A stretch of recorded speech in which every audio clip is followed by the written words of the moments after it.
So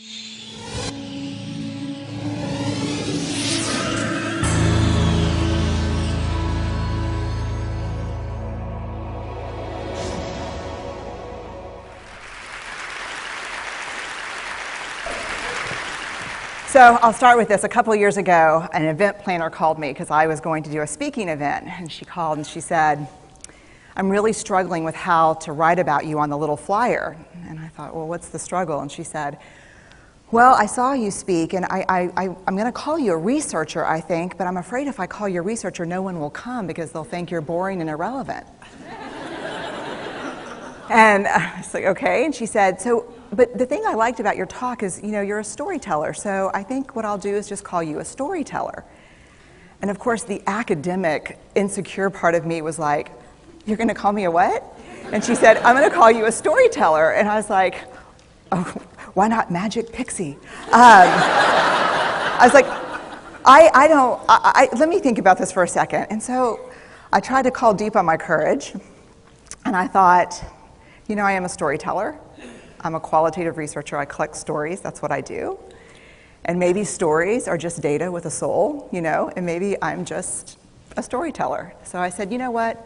Why don't you just say I'm a researcher storyteller? And she went, there's no such thing. So I'm a researcher storyteller. And I'm going to talk to you today. We're talking about expanding perception. And so I want to talk to you and tell some stories about a piece of my research that fundamentally expanded my perception and really actually changed the way that I live and love and work and parent. And this is where my story starts. When I was a young researcher, doctoral student, my first year I had a research professor who said to us, here's the thing, if you cannot measure it, it does not exist. And I thought he was just sweet-talking me. I was like, really? And he's like, absolutely. So you have to understand that I have a bachelor's in social work, a master's in social work, and I was getting my PhD in social work. So my entire academic career was surrounded by people who kind of believed in the life's messy, love it, and I'm more the life's messy, clean it up, organize it, and put it into a bento box. And so to think that I had found my way, to found a career that takes me, really one of the big sayings in social work is lean into the discomfort of the work. And I'm like, knock discomfort upside the head and move it over and get all A's. That was my mantra. So I was very excited about this. And so I thought, you know what? This is the career for me because I am interested in some messy topics, but I want to be able to make them not messy. I want to understand them. I want to hack into these things I know are important and lay the code out for everyone to see.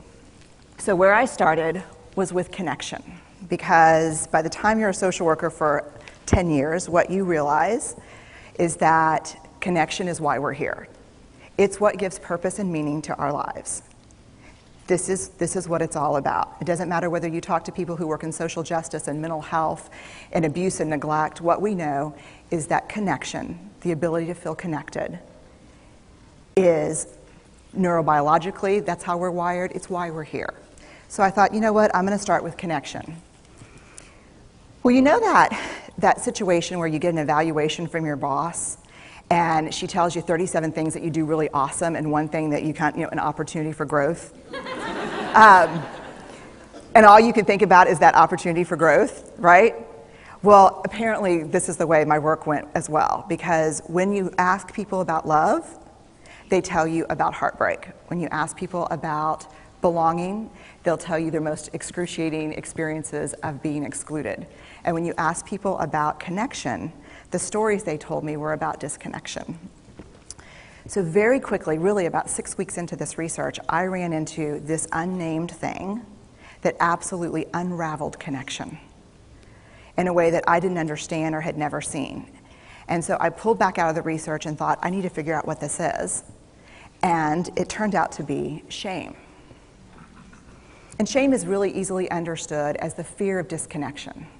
Is there something about me that if other people know it or see it, that I won't be worthy of connection? The things I can tell you about it, it's universal. We all have it. The only people who don't experience shame have no capacity for human empathy or connection. No one wants to talk about it, and the less you talk about it, the more you have it. What underpinned this shame, this I'm not good enough, which we all know that feeling, I'm not blank enough, I'm not thin enough, rich enough, beautiful enough, smart enough, promoted enough.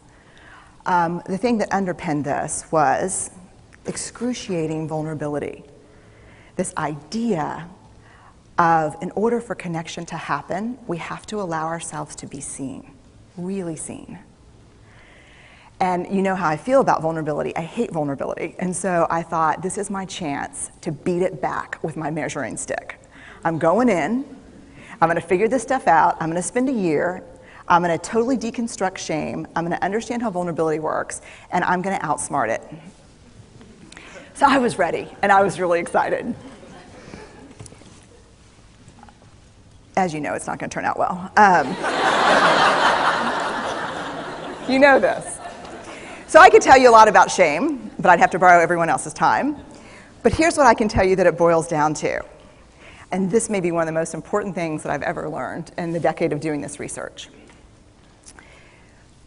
My 1 year has turned into 6 years, thousands of stories, hundreds of long interviews, focus groups. At one point, people were sending me journal pages and sending me their stories, thousands of pieces of data. And 6 years. And I kind of got a handle on it. I kind of understood this is what shame is, this is how it works. I wrote a book, I published a theory, but something was not okay. And what it was is that if I roughly took the people I interviewed and divided them into people who really have a sense of worthiness, that's what this comes down to, a sense of worthiness. They have a strong sense of love and belonging.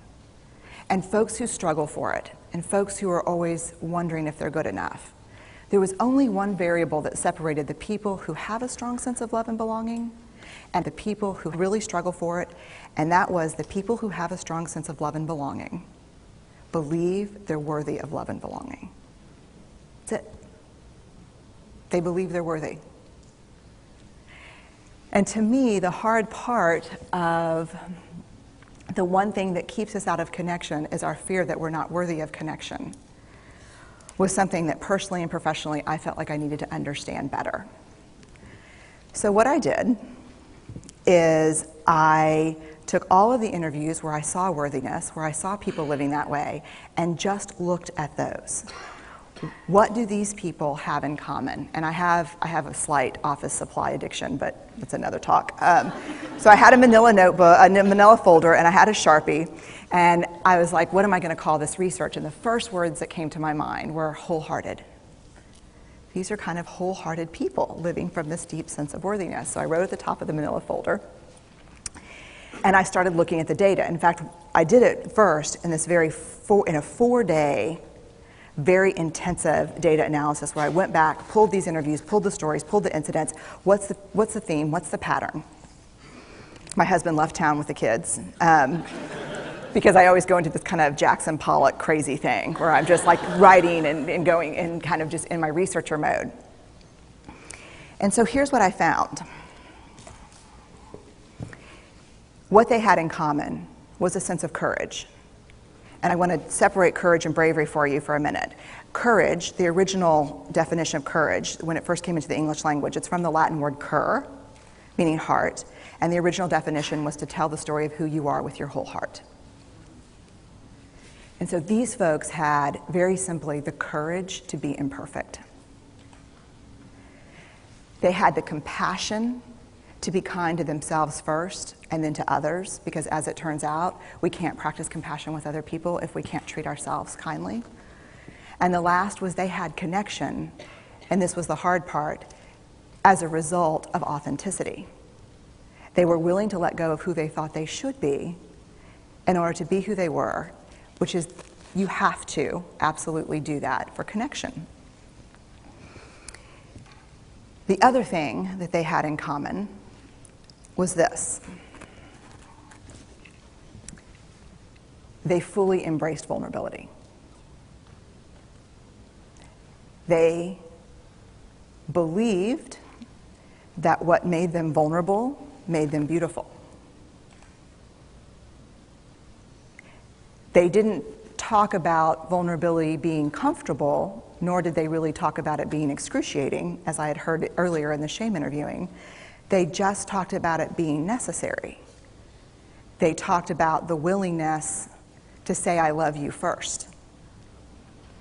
The willingness to do something where there are no guarantees. The willingness to breathe through waiting for the doctor to call after your mammogram. The willing to invest in a relationship that may or may not work out. They thought this was fundamental. I personally thought it was betrayal.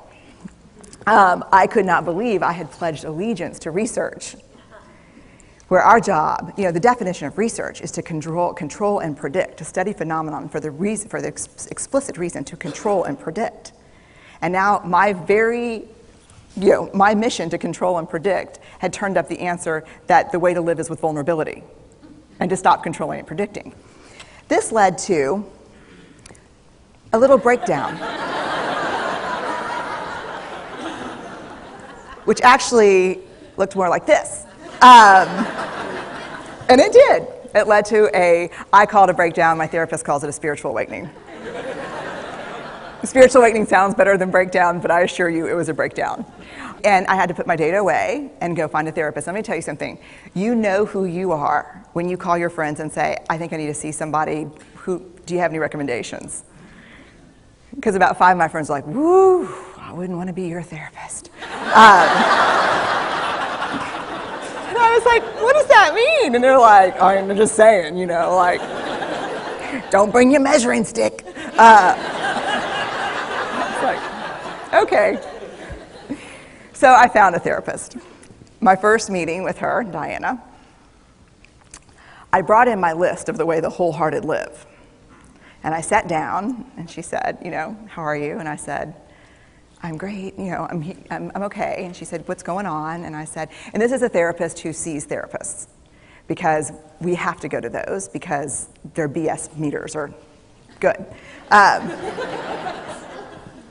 so I said, here's the thing, I'm struggling. And she said, what's the struggle? And I said, well, I have a vulnerability issue, and I know that vulnerability is kind of the core of shame and fear and our struggle for worthiness, but it appears that it's also the birthplace of joy, of creativity, of belonging, of love, and I think I have a problem, and I need some help. And I said, but here's the thing, no family stuff, no childhood shit, I just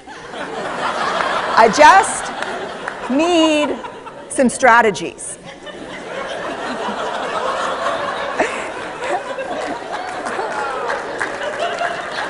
Thank you. So she goes like this. And then I said, it's bad, right? And she said, it's neither good nor bad. It just is what it is. And I said, oh my God, this is gonna suck. And it did, and it didn't. And it took about a year. And you know how there are people that, like, when they realize that vulnerability and tenderness are important, that they kind of surrender and walk into it? A, that's not me. And B, I don't even hang out with people like that. For me, it was a year-long street fight. It was a slugfest. Vulnerability pushed, I pushed back. I lost the fight, but probably won my life back. And so then I went back into the research and spent the next couple of years really trying to understand what the wholehearted, what the choices they were making, and what are we doing with vulnerability? Why do we struggle with it so much? Am I alone in struggling with vulnerability? No. So this is what I learned. We numb vulnerability. When we're waiting for the call, it was funny, I sent something out on Twitter and on Facebook that says, how would you define vulnerability? What makes you feel vulnerable? And within an hour and a half, I had 150 responses. because I wanted to know, what's out there. Having to ask my husband for help because I'm sick and we're newly married. Initiating sex with my husband. Initiating sex with my wife. Being turned down. Asking someone out. Waiting for the doctor to call back. Getting laid off. Laying off people. This is the world we live in. We live in a vulnerable world. And one of the ways we deal with it is we numb vulnerability. And I think there's evidence. And it's not the only reason this evidence exists, but I think that it's a huge cause. We are the most in debt, obese, addicted, and medicated adult cohort in U.S. history. The problem is, and I learned this from the research, that you cannot selectively numb emotion. You can't say, here's the bad stuff. Here's vulnerability, here's grief, here's shame, here's fear, here's disappointment. I don't want to feel these. I'm going to have a couple of beers and a banana nut muffin. I don't want to feel these. And I know that's knowing laughter. I hack into your lives for a living. I know that's, God. You can't numb those hard feelings without numbing the other affects or emotions. You cannot selectively numb. So when we numb those, we numb joy. We numb gratitude. We numb happiness. And then we are miserable and we are looking for purpose and meaning. And then we feel vulnerable. So then we have a couple of beers and a banana nut muffin. And it becomes this dangerous cycle. One of the things that I think that we need to think about is why and how we numb. And it doesn't just have to be addiction. The other thing we do is we make everything that's uncertain certain. Religion has gone from a belief in faith and mystery to certainty. I'm right, you're wrong, shut up. That's it. Just certain. The more afraid we are, the more vulnerable we are, the more afraid we are. This is what politics looks like today. There's no discourse anymore. There's no conversation. There's just blame. You know how blame is described in the research? A way to discharge pain and discomfort. We perfect. If there's anyone who wants their life to look like this, it would be me. But it doesn't work, because what we do is we take fat from our butts and put it in our cheeks. Which just, I hope in 100 years people will look back and go, wow. And we perfect, most dangerously, our children. Let me tell you what we think about children. They're hardwired for struggle when they get here. When you hold those perfect little babies in your hand, our job is not to say, look at her, she's perfect. My job is just to keep her perfect, make sure she makes the tennis team by 5th grade and Yale by 7th grade. That's not our job. Our job is to look and say, you know what? You're imperfect and you're wired for struggle, but you are worthy of love and belonging. That's our job. Show me a generation of kids raised like that and we'll end the problems I think that we see today. We pretend that what we do doesn't have an effect on people. We do that in our personal lives. We do that corporate, whether it's a bailout, an oil spill, a recall. We pretend like what we're doing doesn't have a huge impact on other people. I would say to companies, this is not our first rodeo, people. We just need you to be authentic and real and say, we're sorry, we'll fix it. But there's another way, and I'll leave you with this. This is what I have found.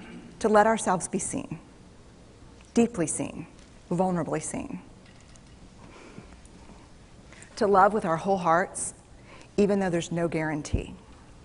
And that's really hard, and I can tell you as a parent, that's excruciatingly difficult. To practice gratitude and joy in those moments of kind of terror when we're wondering, can I love you this much? Can I believe in this passionately?